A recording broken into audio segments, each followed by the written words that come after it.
Sobrang tipid ko ngayon sa construction worker Bakit? Kasi imbis na mag-hire ako ng isang skill pa marunong ka naman pala Lahat naman ng bagay kung gugustuhin mong matutunan pagpapraktisan mo.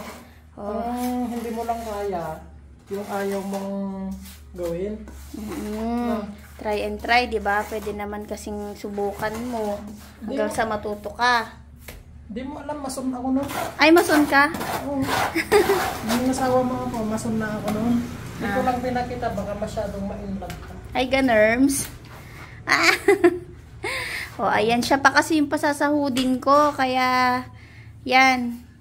Buti na lang talented itong si Katuro. Marunong mag-welding, mag-grinder. Kaya alam mo kagabi, nag-welding ako ng walang protection sa mata. Ano nangyari sa mata mo? Pagdating ng madaling araw, nako, parang buhangin na yung nakikita ko. Ramdam nyo rin ba si Katuro yung mga kagaya niyang nagwi-welding dyan kapag walang protection yung mata ninyo talagang sasakit kinabukasan. Halos hindi niya na maimulat. Ayun, okay ba? May merienda kayo dyan. Ay, may good news tayo. Anong good news? Nakakabit na tayo ng wifi, di pa tapos yung bahay natin. Ano ba yan? Sana Converge all. yan, Converge. Shout out sa lahat ng mga taga-Converge. Madali silang tawagan, madaling lapitan, saka nagkakabit sila agad-agad. Nagpa-transfer kasi kami ng wifi namin. Yung wifi namin sa Kawayan, ngayon, transfer dito sa Ilagan. Sabi, antayin namin ng 1 week. Pero 2 days pa lang, meron na agad na ikabit na. Diba? Kaya sa mga gustong magpakabit yan ng wifi, the best ang Converge. Pag tinawagan ninyo, on the go agad sila, no?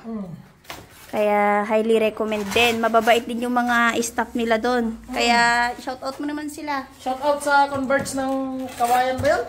Kawayan. Converge sa Kawayan. Mababait sila. Wala kang masabi sa kanila. Pati yung mga technician nila, no? Siyempre. Kaya ito si Katuro, busy na naman. Galing kasi kami sa Kawayan kahapon. Hinatid na si Apple kasi mag-aaral na.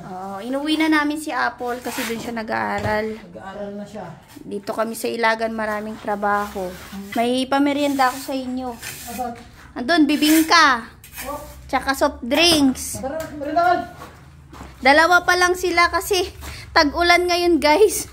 Sa August ng first week siguro, ipapakabit namin yung aming bobida. And after ng bobida is yung tiles kasi mas maraming nagsuggest na unahin ang bobida kaysa sa tiles.